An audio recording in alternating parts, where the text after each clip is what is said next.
welcome to our newspaper stand of sorts. We all know these stands. You stand around and you argue all day about the issues in Nigeria. So let's give you informed conversation right here. Joining us is Mr. Denny Fatai, media analyst and public affairs analyst as well. Good morning. Welcome to the morning brief. Yeah, good morning. It's my pleasure to be here once again. Great to have you, and it's a very interesting day. Yeah. Because lots of stories making the round. So let's begin with the Nigerian Tribune. The Nigerian Tribune has on its front page, no guarantee yet there will be no more grid collapse. That's from the power minister. Says that system crashed only 8 times in 2024. Insecurity, vandalism, poor infrastructure remain major threats to grid.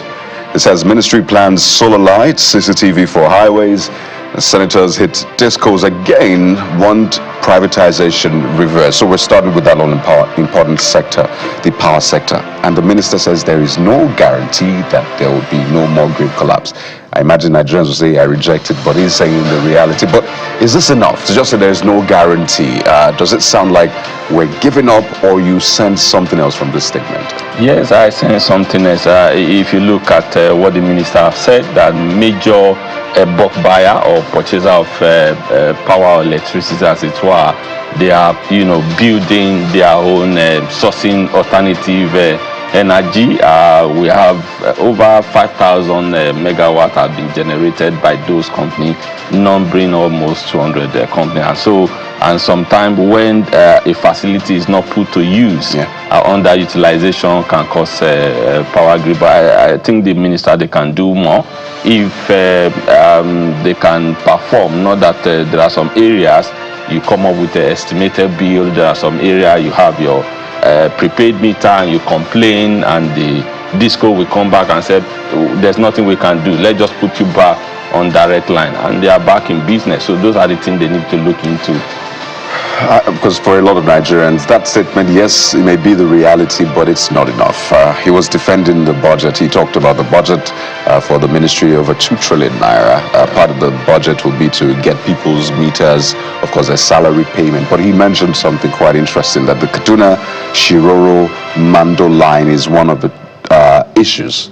That's why we keep having the grid collapse. And he talked about insecurity being a major factor. And that's why I said, for Nigerians, will this be enough? What more must the minister do to push this and give us a statement that from today there will be no more grid collapse? Yeah, I think they need to work hand in hand with our maybe security forces. I'm sure when a governor or a state or government official is going somewhere, whether urban area or rural area, they go with routine of security. Right. If you know our national asset is here and is very critical to our day-to-day living, I'm sure they can provide adequate security to mount those facility or those assets, so that Nigerian can have, let me say, even if it's not 24 hours, at least if it's 20 hours, we don't mind, right? Yes. And that's the challenge now. We are lowering the bar. The goal should be 24 hours, but because we've not been able to have even the semblance of 10, we're saying just give us 20. Just give us 20, but can do something. On behalf of Nigerians, we need 24-hour power supply, and more needs to be done. So that's the Minister of Power speaking there. But right under the big picture on the front page, you see, and explain out that picture, Makinde presents new Alafi staff of office certificate, threatens to prosecute Oyomesi over bribery allegation.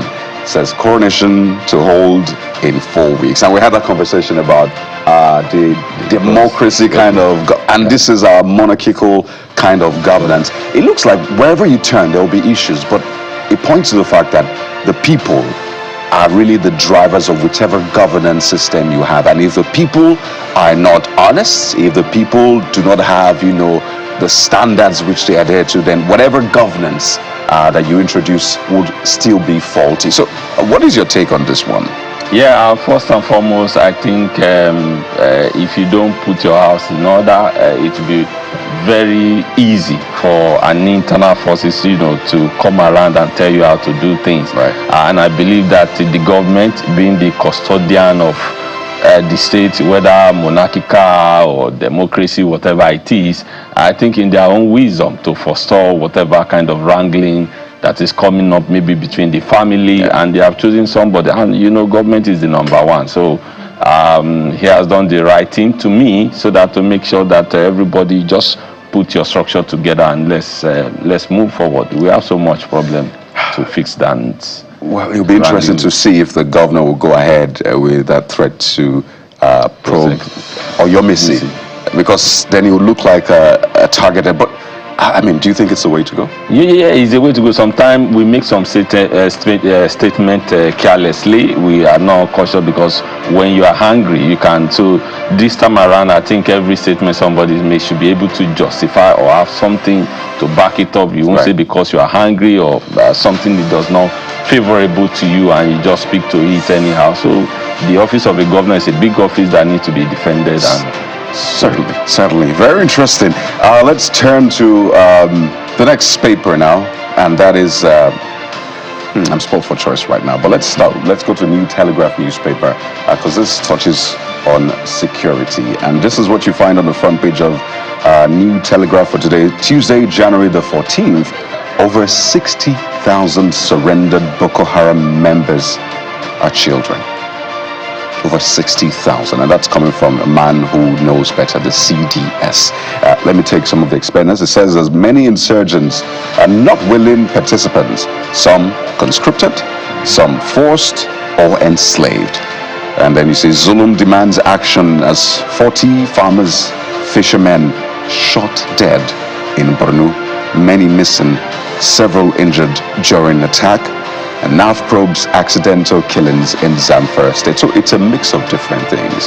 You have the revelation. For some it is shocking. Some knew this already. Over 60,000 are children. That's mind-blowing. I mean, it is. And then you see the incident in Borno state. This is huge. If this were to happen in other climes, it would be a major shutdown. I mean, look at this.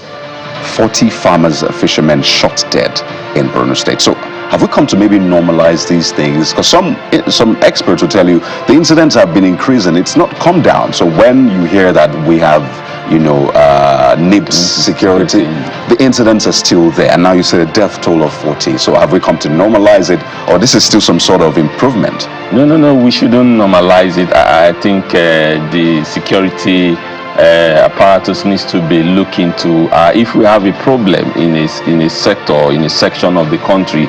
I thought the former president said that the CDS should relocate back to Borno. I don't know where we are on that, but I feel that they can do better, and data is still our problem. When we don't have data, we don't invest more on software. Somebody make a statement, text message exchange, something that can, give the security an inkling that there's something that is going on. We can't continue. You can't continue to do the same thing and expect different results. So I think they should do better. We have a problem here. Fix it or deploy so many men so that people can feel safe. And that's the work of a government, for property and life to be secure. It's not too much to ask. No, not at all. Not at all. I just take quickly, still on the front page of a New Telegraph, and it's quite interesting how this is captioned. 2027 cracks in Tinubu's camp as Lagos Assembly removes Speaker Obasa. When you see that story, is that what you see? Cracks in Tinubu's camp? No, I'm not sure. Cracks, rather. This is someone who has been there for years, and I don't believe that they say a tree does not make a forest. And if you have been doing it, I remember the last time Mr. Governor presented the budget, that was kept waiting for hours, the party leaders and all of that.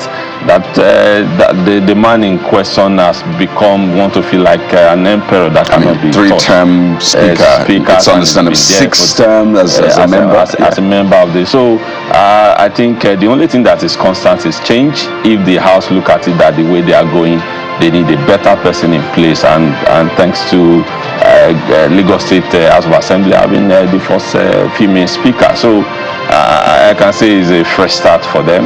Let's see how it will play out, but I don't see any crack. You don't see any crack? Because it's a Tinubu man as well. Yeah, it is. And he has his own support base as well. Sometimes they say whoever father loves, he shares ties. And like some of the party leaders we are hearing from the filler, that the last time Mr. President was in Lagos, an issue was stable. It's just like. So maybe this decision was made when the president.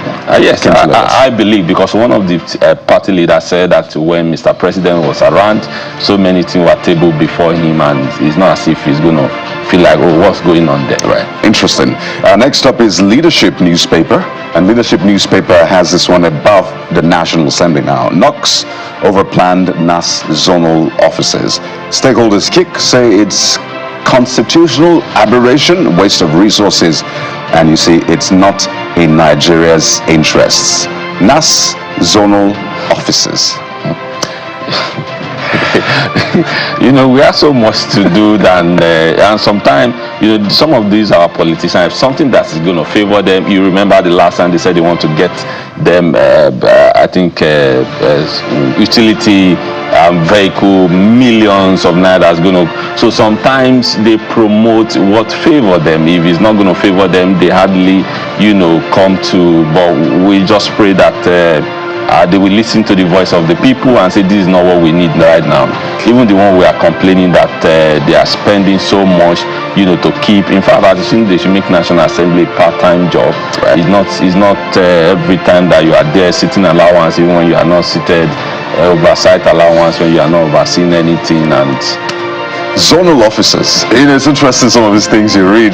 But News Direct is next. Quickly on the show, Nigeria News Direct is talking NAS, but a different angle to this. You see, NAS probes 4 trillion naira revenue shortfall due to waivers. Threatens to cut JAMB funding over 1.1 billion naira spent on meals, 850 million naira to kill mosquitoes. Sometimes just like I listen to you during the morning brief, when you're saying you hear some figure, you hear some things, even in the budget, some they are not correlated, they are not corresponding. Spending so much to kill mosquito. I think, come on, wow. Do you sleep in an office to know that mosquito?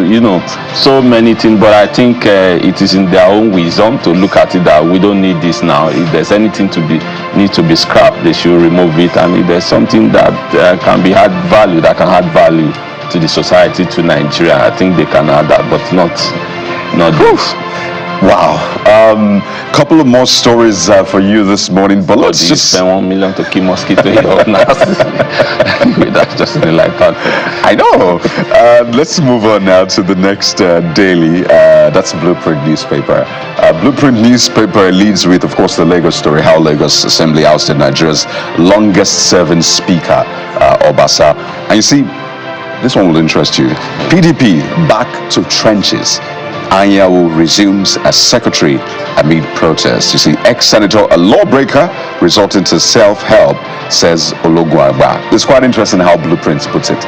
PDP back to the trenches. But was there a time that PDP came out of the trenches? Because ever since the Jonathan era, just after that, the PDP has had its own fair share of breaks with leadership, even candidature and all of that. That's why we now have a sitting member of a PDP serving in an APC government. The APC won his states in presidential election. So was there any time really that the PDP came out of the trenches? No. I don't see that, but I believe that what PDP need now is just for them to rally around together. They don't need to. They say how divided, against itself cannot stand. So what they need now, they should close ranks. If they need to merge, is not about their own interest or personal ambition. Is if you're saying you are fighting for Nigeria that you can do better, we should see it and the way you rule your affairs. So for Nigeria to have confidence in you that, okay, should we choose to bring a new party on board, maybe we might consider you. But if you are going about this way, I think it's not speaking well on their part. So the PDP has been underwhelming in terms of the opposition. Yes. So that's what you see. We'll definitely see how this will play out in the coming days. So I think that's where we can anchor for now with the front pages. Definitely stay with us right here. We'll do a deep dive into those stories for you. But we have to thank you so much, Mr. Adeni Ifetari, media analyst, public affairs analyst. Thank you so much for your time. Thank you. It's my pleasure to be here once again. All right, there you have it. So The dailies have given you a tip of the iceberg, but we're doing a deep dive right now in some of the stories, and that's in a moment. Stay with us right here. It's the morning.